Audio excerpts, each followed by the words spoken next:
पवन तिवारी, पत्रिका मध्य प्रदेश के फेसबुक पर आपका स्वागत है। मध्य प्रदेश की 28 सीटों पर वोटिंग जारी है, मतदाताओं में उत्साह दिख रहा है। तो कई ऐसी जगह है जहां छुटपुट घटनाएं भी हुई हैं। इन घटनाओं के बीच मध्य प्रदेश की 28 सीटों पर शांतिपूर्वक मतदान हो रहा है। मतदान के ताजा अपडेट और मतदान से जुड़ी हर खबर पर चर्चा के लिए हमारे साथ मौजूद हैं एमपी पत्रिका के डिजिटल हेड अभिषेक श्रीवास्तव जी। अभिषेक जी, हम आपसे सबसे पहले जानना चाहेंगे कि मध्य प्रदेश की जो 28 सीटों पर चुनाव हो रहा है, उनमें से कौन सी ऐसी सीटें हैं जहां वोटिंग परसेंटेज सबसे ज्यादा है?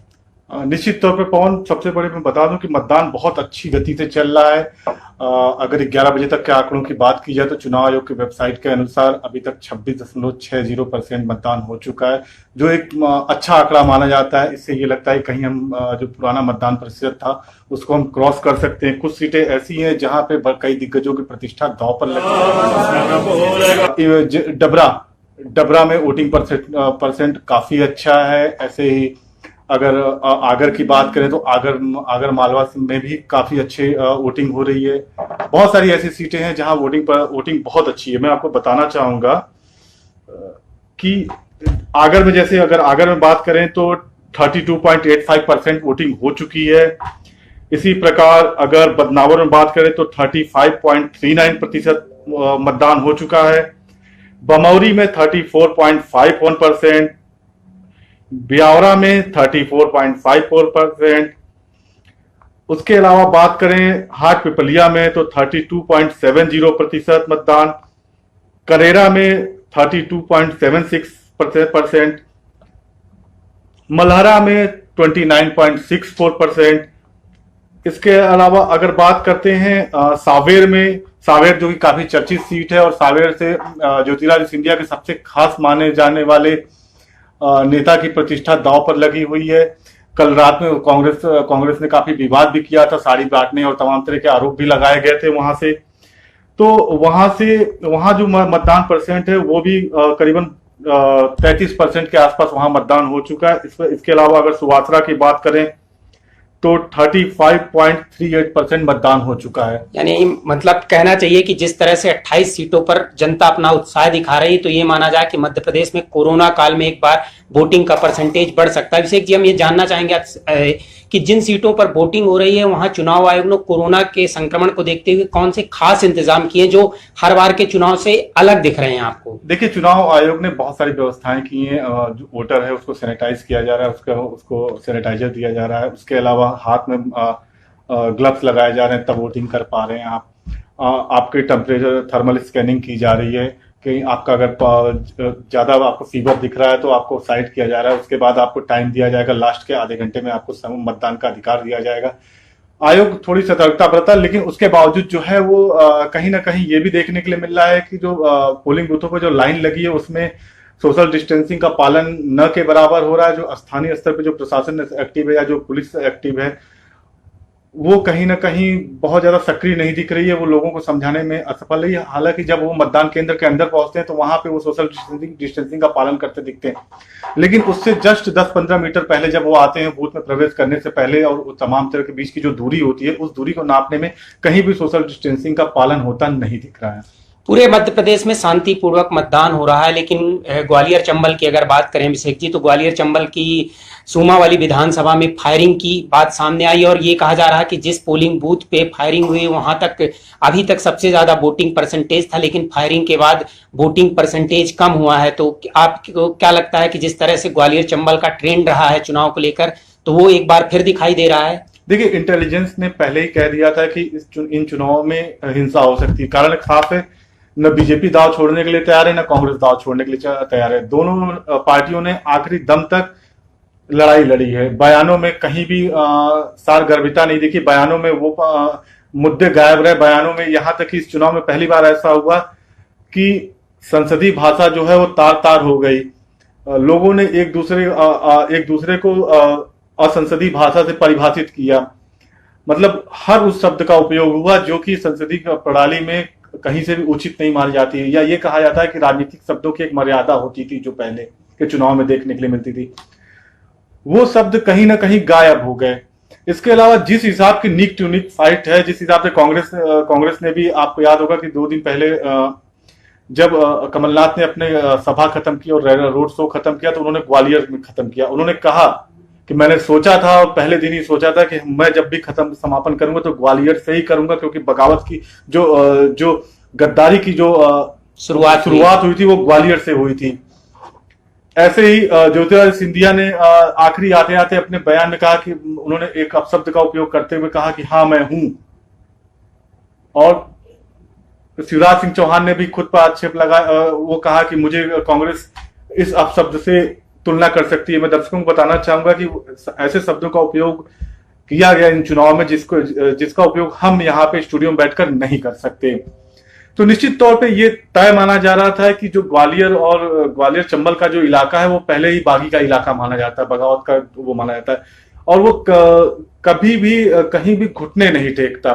तो निश्चित तौर पे वहां आप न शक्ति दिखा सकते हैं ना वहां कुछ कर सकते हैं। वहां जो दोनों पक्ष हैं वो बिल्कुल टसन में है और कहीं से भी किसी कीमत पे कोई भी चुनाव में हथियार नहीं डालना चाहता। तो आप मान के चलिए कि वहां पे जो इंटेलिजेंस की रिपोर्ट आई थी उसके हिसाब से आपने सुबह घटना में देखा कि गोलियां तड़ाई, 2 लोगों के जख्मी होने की सूचना भी आई और उसके बाद मतदान का प्रतिशत एकाएक कम हो जाता है। जी देखिए, अभी जैसे आपने बात की जो मर्यादा तार हुई है, 28 सीटों पर वोटिंग हो रही है। इसी बीच चुनाव आयोग ने करीब 14,000 ईवीएम की व्यवस्था की है, बीपीआई पैड की। इस दौरान दिग्विजय सिंह ने एक बार फिर ईवीएम पर सवाल खड़ा किया। उन्होंने कहा कि जो विकसित देश हैं वो ईवीएम में वोटिंग नहीं करवाते हैं क्योंकि उन्हें पता है कि ईवीएम हैक हो सकती है, और जो छोटे देश हैं भारत जैसे वही लोग ईवीएम पर वोटिंग करवाते हैं। तो वोटिंग से पहले दिग्विजय सिंह एक बार फिर से ईवीएम पर सवाल उठा रहे हैं। तो इसे आप देखकर जो चुनाव है उस पर कितना प्रभाव पड़ सकता है? ईवीएम का मुद्दा हर बार कांग्रेस की तरफ से रहा है। देखिए, सबसे बड़ी बात है कि ईवीएम का सबसे पहला जो मुद्दा उठा था वो 2009 के चुनाव में उठा था, जब लाल कृष्ण आडवाणी जी ने इस मुद्दे को उठाया। तो उन्होंने कहा था कि उन्हें लग रहा है कि ईवीएम जो है वो हैक किया जा सकता है या हैक किया गया है। उसके बाद से फिर ये मुद्दा 2014 के चुनाव में उठता है, जब प्रधानमंत्री नरेंद्र मोदी जो है प्रचंड बहुमत के साथ सत्ता में आते हैं। तब से जो भी पार्टी चुनाव हारती है या फिर तमाम तरह के जो भी आरोप प्रत्यारोप होते हैं वो कहीं ना कहीं सारा ठीकरा जो है वो ईवीएम में फोड़ दिया जाए। जब 2017 में जब उत्तर प्रदेश का चुनाव होता है तो वहां जब उसके बाद ईवीएम को जो सबसे बड़ा मुद्दा उठाया था वो मायावती ने उठाया था। उन्होंने कहा था कि ईवीएम को बार बार हैक किया जा रहा है, और हमारे कई कार्यकर्ताओं ने, कई पत्रकारों ने इस बात को उठाया था कि हम जब बटन बसपा का दबाते हैं तो बत्ती जो है वो कमल के फूल पर जलती है। तो ये बहुत पुरानी बातें हो गई और इन बातों का कोई अर्थ नहीं निकलना। चुनाव आयोग ने इसके बाद बहुत सारी प्रक्रियाएं की, बहुत सारे सुधार किए, वीवीपैट की व्यवस्था हुई, तमाम तरह की हुई, रैंडम वीवीपैट का मिलान की बात की गई। उसके अलावा आयोग ने चुनौतियां भी दी कि आपको अगर लगता है कि ईवीएम हैक कर सकते तो आप ईवीएम हैक करके दिखाइए। ईवीएम के लिए उसको रखा। तब आम आदमी पार्टी ने कहा था कि हम हैक करेंगे, लेकिन बाद में उसने भी अपना दावा वापस ले लिया था। तो कुल मिला जुलाकर अगर हम बात करें ईवीएम हैक की, तो ये ऐसा नहीं कि सिस्टम में छेड़छाड़ नहीं हो सकती, लेकिन इनका चुनाव पे बहुत ज्यादा प्रभाव नहीं पड़ता है। ये जरूर हो सकता है कि हम हार का ठीकरा ईवीएम पे जरूर फोड़ दें। हालांकि ये कहना भी बहुत जल्दबाजी होगी, लेकिन फिलहाल मुझे नहीं लगता कि वोटिंग के दिन इस प्रकार के मुद्दे को उठाना कहीं से भी जायज है।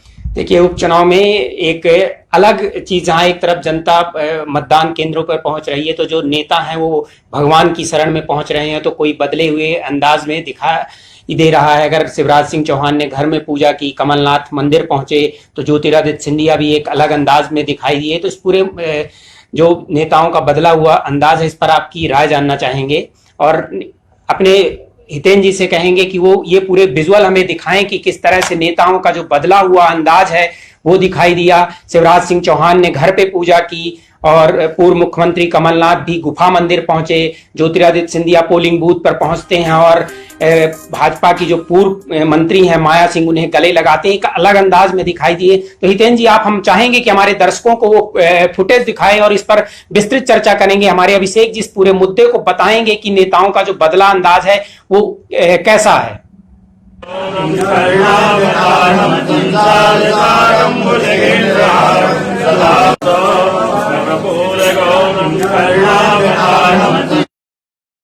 प्रोग्राम जारी किया कि कमलनाथ क्या क्या करेंगे।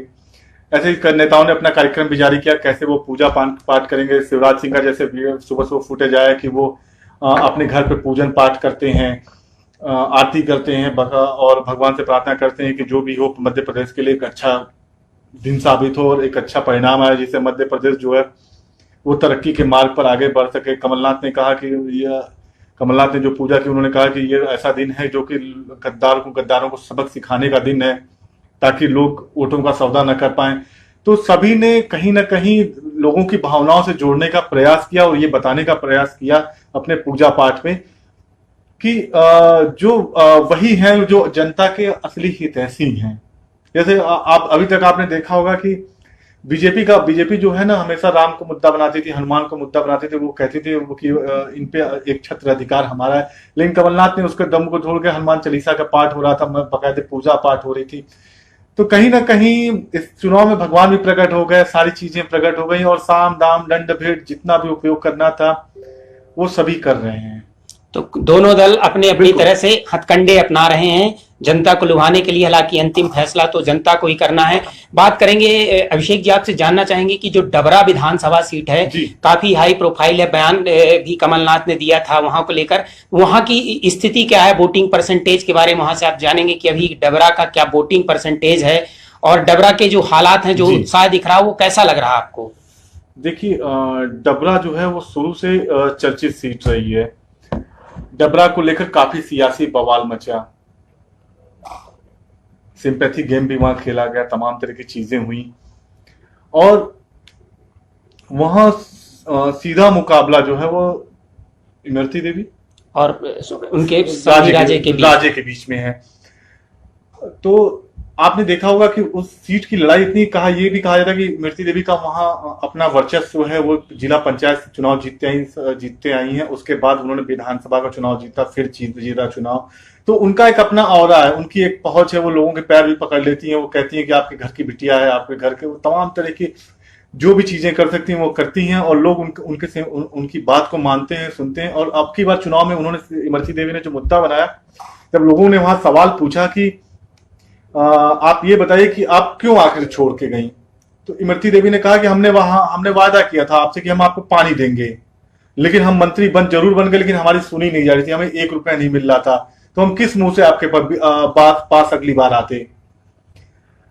उन्होंने तमाम वो कमियां गिनाई जो उनको लगा कि इस सरकार, कांग्रेस की सरकार में उन्हें वो सुविधाएं नहीं मिल रही हैं और कहीं ना कहीं वो मुतमईन होते हुए भी लोगों को दिख रही थी, लोगों को विश्वास दिलाते हुए। फिर कमलनाथ का एक बयान आता है, उन्होंने एक आइटम शब्द का उपयोग किया और उस आइटम शब्द की उन्होंने परिभाषा कर दी। यहां बैठे बैठे इमरती देवी के हाथ में एक बड़ा मुद्दा मिल जाता है। वो फूट के उसके बाद वो प्रेस कॉन्फ्रेंस करती है, फूट के रोती हैं और खैर उसको नारी अस्मिता से जोड़ा जाता है। ये मुद्दा कांग्रेस के गले की हड्डी बन गया। कई दिनों तक कांग्रेस इस भूत को पीछे हटाने के लिए, यहां तक स्थिति ये भी आ गई कि कांग्रेस जो है वो 2 खेमों में बंट गई। वायनाड दौरे पे गए कांग्रेस के पूर्व राष्ट्रीय अध्यक्ष राहुल गांधी ने वहां कहा भी कि मैं इस बयान से सहमत नहीं हूं। उन्होंने कहा कि मेरी निजी राय है कि मैं इस बयान से सहमत नहीं हूं। उसके बाद जब कमलनाथ से इस मुद्दे पर बात किया गया तो कमलनाथ ने कहा कि राहुल गांधी ने कि यह निजी राय थी, मैं अपना स्टैंड क्लियर कर चुका हूं और मैं माफी नहीं मांगूंगा। इसके बाद ये मुद्दा काफी खींचा। फिर बीजेपी ने इसे प्रचारित किया कि ये कमलनाथ की कांग्रेस है, राहुल की कांग्रेस अलग है, कमलनाथ की कांग्रेस अलग है। तो कुल मिलाजुलाकर उस दिन की सभा और इमरती देवी को लेकर दिया गया बयान अपने आप में कहीं ना कहीं भारी पड़ा। और उसके बाद इसको, हालांकि बाद में इमरती देवी ने भी अपशब्दों का प्रयोग किया, कमलनाथ के परिवार के प्रति अपशब्दों का प्रयोग किया। यहां जब उन्होंने अपशब्दों का प्रयोग किया तो उसके बाद जाकर थोड़ा सा कांग्रेस जो है वहां डैमेज कंट्रोल कर पाई, यानी क्रिया की प्रतिक्रिया बिल्कुल देखने को मिली। अभिषेक जी, ग्वालियर चंबल की जो 16 सीटें हैं उससे निकलकर बात करें तो मालवा क्षेत्र की बात करें तो मालवा क्षेत्र में जो वोटिंग परसेंटेज है, आपने बताया कि आगर विधानसभा सीट में सबसे ज्यादा वोटिंग है। भाजपा यहां सिंपैथी गेन करना चाहती थी और मनोहर ऊंटवाल के बेटे मनोज ऊंटवाल को टिकट दिया, जबकि विपिन वानखेड़े कांग्रेस से उम्मीदवार हैं। तो अगर मालवा की बात करें, मालवा की जिन 7 सीटों पर चुनाव, तो मालवा में आपकी को क्या लग रहा है कि स्थिति कैसी है? देखिए, मालवा एक ऐसा रीजन है ना, मालवा में माना जाता है कि ज्योतिराज सिंधिया की पकड़ बहुत अच्छी है। मालवा ने इस बार रिजल्ट भी बहुत अच्छा दिया, मालवा रीजन।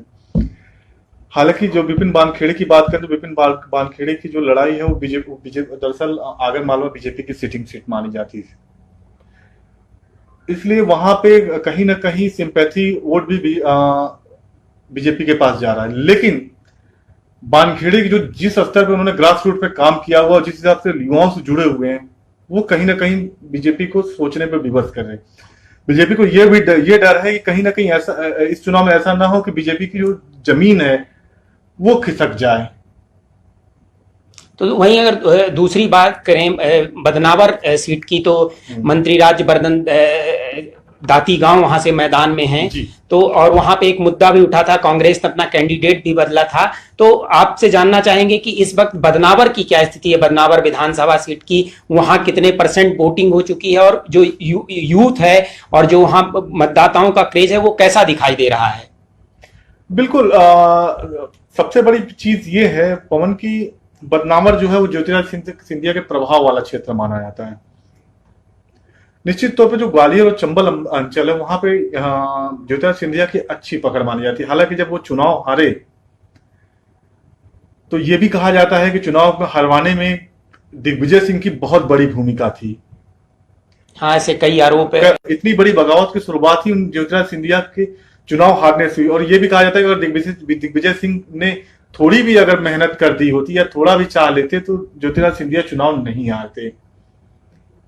यहीं से ज्योतिराज सिंधिया को खटक गया 2019 का चुनाव हारना और ज्योतिराज सिंधिया को का कांग्रेस से मोह भंग होना, यही शुरुआत हुई। बदनावर उन सीटों में से है जो कि कहीं ना कहीं ज्योतिराज सिंधिया को यह लगता है कि वो आसानी से जीत सकते हैं।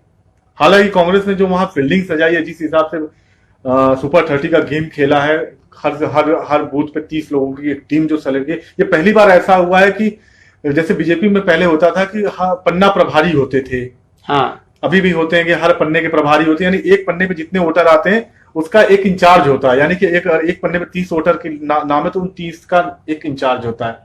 वैसा ही गेम इस बार चुनाव में कांग्रेस ने खेला है और कांग्रेस ने हर वो प्रयास किया है जो बीजेपी पहले करती रही है, यानी संगठन लेवल पे भी उसने नीचे स्तर पे बहुत काम किया है। तो कहीं ना कहीं ज्योतिराज सिंधिया, आपने देखा होगा कि ज्योतिराज सिंधिया ने अमूमन एक विधानसभा सीट पे 3-3 सभाएं की हैं, बदनावर भी उसमें शामिल है। बिल्कुल बिल्कुल। तो कहीं अगर उनको कांटे की टक्कर नहीं लगती या उनको ये नहीं लगता कि यहाँ पे मुकाबला कठिन है तो वो 3 बार 4 बार जाने का प्रयास नहीं करती। बिल्कुल अभिषेक जी, आपने एक सही बात कही। जो उपचुनाव हो रहा है इसमें हालांकि 14 मंत्री थे पहले उपचुनाव के दौरान जब आचार संहिता लगी थी, उसके बाद 2 मंत्रियों को इस्तीफा देना पड़ा था संवैधानिक नियम के अनुसार, लेकिन उसके बाद 12 मंत्रियों की प्रतिष्ठा दांव पर लगी हुई है। अगर बीते 2 चुनावों की बात करें, 2013 की बात करें तो 2013 में शिवराज कैबिनेट के 10 मंत्री चुनाव हारे थे और 2018 के चुनाव में शिवराज कैबिनेट के 13 मंत्री चुनाव हारे थे। तो बीते 2 चुनावों में 23 मंत्री चुनाव हार चुके हैं और एक बार फिर से 12 मंत्रियों की जो प्रतिष्ठा है वो दांव पर लगी हुई। तो उपचुनाव में जिस तरह का वोटिंग परसेंटेज है, हालांकि अभी तक कहा जाता है, ऐसा मत है लोगों का और ऐसी भ्रांतियां हैं कि अगर वोटिंग परसेंटेज बहुत ज्यादा बढ़ता है तो सत्ता पक्ष के खिलाफ जाता है। जिस तरह से मध्य प्रदेश की 28 सीटों पर रुझान आ रहे हैं, तो इन रुझानों को, और आप चूंकि हर सीट पर आपने विशेष नजर रखी है, तो ये अगर इन मंत्रियों की सीट की बात करें तो आपको क्या लगता है कि कहां बहुत ज्यादा आपको टफ फाइट दिख रही है? कौन से मंत्री हैं जिनकी सीट आपको सबसे ज्यादा टफ लग रही है? देखिए, सबसे ज्यादा टफ जो सीट है मुझे जो लगता है कहीं ना कहीं तुलसी सिलावट सावेर से, ये माना जाता है कि वो आसानी चीज है, लेकिन जब भाई और ताई, कहा यह भी जाता है कि इंदौर क्षेत्र में अगर आपको रहना है तो भाई और ताई का साथ जरूरी है, तभी आप चुनाव जीत सकते हैं। तो उस हिसाब से बयान तो इनके जरूर आए, लेकिन जिस हिसाब से सक्रियता वहां दिखनी चाहिए थी वो सक्रियता नहीं दिखी। दूसरी चीज क्या है कि पहला ऐसा चुनाव है जब तुलसी सिलावट को मतदाता सीधे सामने से बोला मतदाताओं ने, अभी तक अमूमन ऐसा होता नहीं था। तुलसी सिलावट ये कहते आते थे कि हम सत्ता में नहीं हैं, हम उसमें नहीं है, लेकिन ये पहला ऐसा चुनाव है जिसमें तुलसी सिलावट को सामने से लोगों ने बोला कि आपको क्या जरूरत देख तैयार नहीं है। वो ये नहीं देखना चाहते कि सिंधिया उन्हें दिशा निर्देश दें। तो ऐसे में ग्वालियर को कमलनाथ ने भी प्रतिष्ठा का विषय बना लिया। उन्होंने साम दाम दंड भेद सारी चीजें खोल रखी है, यानी कि कुल मिला जुला के ग्वालियर की सीट भी मुझे फंसती हुई दिख रही है और कांटे का मुकाबला है, और ये वोटर का टर्नआउट तय करेगा कि जनता जो है वो कहाँ जाती है। और बिल्कुल सावेर की तरफ ग्वालियर में भी रिएक्शन देखने के लिए मिला। ये पहला ऐसा चुनाव है जहां पर रिएक्शन देखने के लिए मिल रहे हैं। लोग अपनी वीडियो बनाए खुद वायरल कर रहे हैं और प्रत्याशी के सामने बोल के वायरल कर रहे हैं। ऐसा पहले नहीं होता था। जब पहले जर्नलिस्ट जो फील्ड में जाते थे और लोगों से पूछते थे तो वो कहते हैं कि भैया वो मत जो है हमारा अधिकार है, हम नहीं बताएंगे, आपको वोट दे के आएंगे। अब की बार ऐसा है कि दोनों के पक्ष में जनता खड़ी दिख रही है। आप आम पान वाले दुकान से पूछिए या ऑटो वाले से पूछिए, किसी से पूछिए, वो सीधे बोल रहे हैं। कोई किसी सिंधिया गद्दार बता रहा है तो कोई कह रहा है कि नहीं सिंधिया ने सही किया कांग्रेस को हटा के। तो मतलब जनता अपनी राय खुले तौर पर खुले रख रही तौर है। पे दे रही है। अभिषेक जी, कई ऐसी सीटें हैं जहां जो भाजपा कांग्रेस एक तरफ दल बदल का मुद्दा बना रही है, गद्दार की बात करती है, लेकिन कई ऐसी सीटें हैं, जैसे बात करें सुर्खी विधानसभा सीट की, यहाँ दोनों कैंडिडेट दल बदल के हैं। ग्वालियर पूर्व की बात करें तो कई ऐसे सीटें हैं जहां दल बदल है, दोनों उम्मीदवार पाला बदल चुके हैं और अब कोई एक दूसरी पार्टी से उम्मीदवार हैं जो कभी एक दूसरे के खिलाफ लड़ते थे, प्रचार करते थे, साथ में वो एक दूसरे के खिलाफ हैं।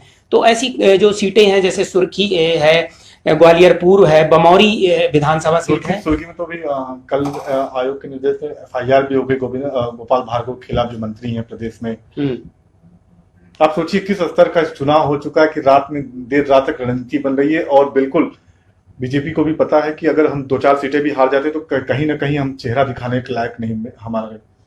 तो बीजेपी ये चाहती है कि वो रिजल्ट जो है 70 से 80% ले जाए। कांग्रेस चाहती है कि उसको 70 से 80% सीटों पर हारा है। ओवरऑल ये चुनाव सिर्फ इस सत्र का चुनाव नहीं है, ये चुनाव ये भी तय करेगा कि 2023 में क्या होगा। एक चीज तो तय हो गई, कांग्रेस में जो पालेबाजी थी, खेमेबाजी थी, वो खत्म हो गई कांग्रेस में। एक सर्वमान्य चेहरा निकल के आया, कमलनाथ।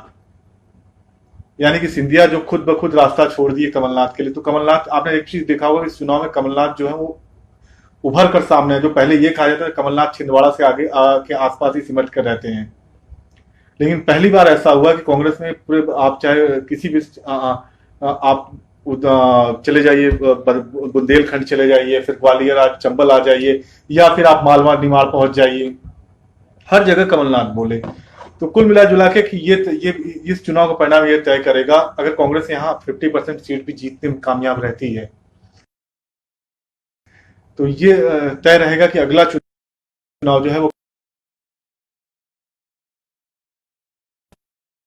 साहू का प्रयास है कि सबसे पहले तो उनके साथ महिलाएं जुड़ जाएं।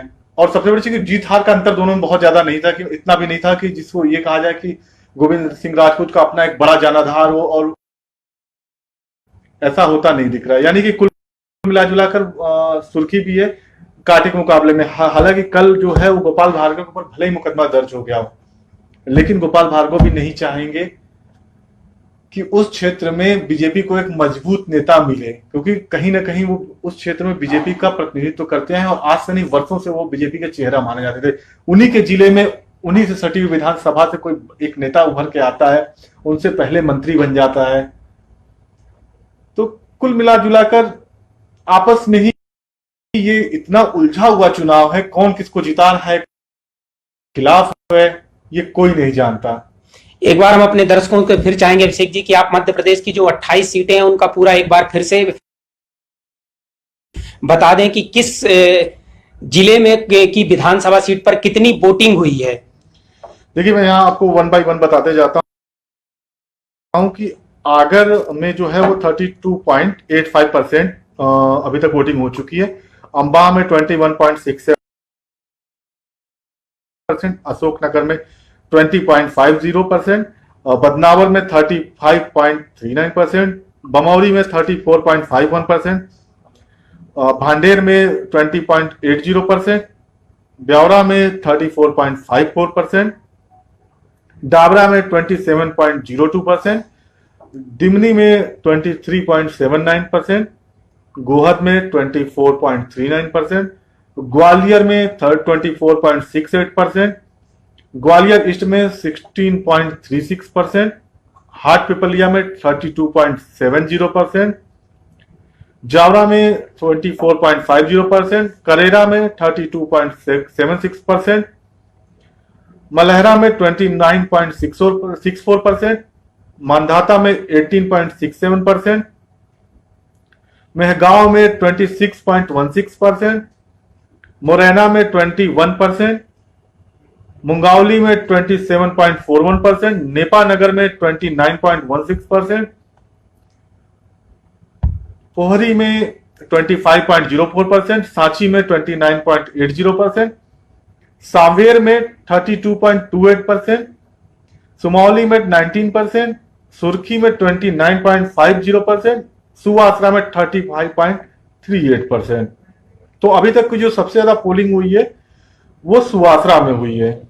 एक खबर आ रही है अभिषेक जी की, जो अभी तक आपने जो अपडेट बताया उस अपडेट में ग्वालियर पूर्व विधानसभा जहां पर नेक टू नेक फाइट है, सिंधिया के करीबी हैं, तो वहां पर अभी तक सबसे कम वोटिंग हुई है। तो इसको लेकर आपको क्या लग रहा है? ग्वालियर चंबल की बाकी सीटों पर वोटिंग हो रही है और जो ग्वालियर पूर्व है वहां सबसे कम मतदान अभी तक हुआ, तो इसके पीछे की क्या वजह हो सकती हैं? देखिए, दो चीजें होती हैं। एक तो ग्वालियर में भी जो आ रही है 24.68%, बहुत अच्छी वोटिंग नहीं है। ग्वालियर ईस्ट में भी 16.36%। ये भी हो सकता है कि इलेक्शन कमीशन की साइट अभी अपडेट ना कर पाई हो अच्छे से।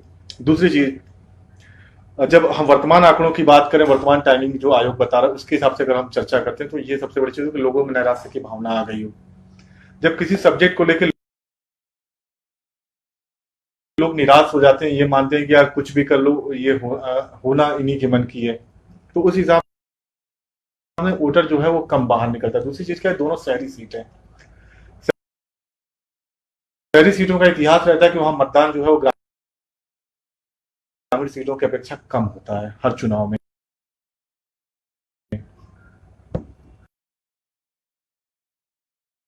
बिल्कुल उसी लाइन पे ग्वालियर जाते हुए दिख रहा है ग्वालियर, और निश्चित तौर पे आयोग को इसमें सोचना चाहिए, वहां जिला निर्वाचन अधिकारी को भी सोचना चाहिए कि आखिर क्यों इतना वोटिंग परसेंटेज कम है, और हमें वहां एक्चुअल डाटा भी हम लोग पता करने की कोशिश करेंगे कि वहां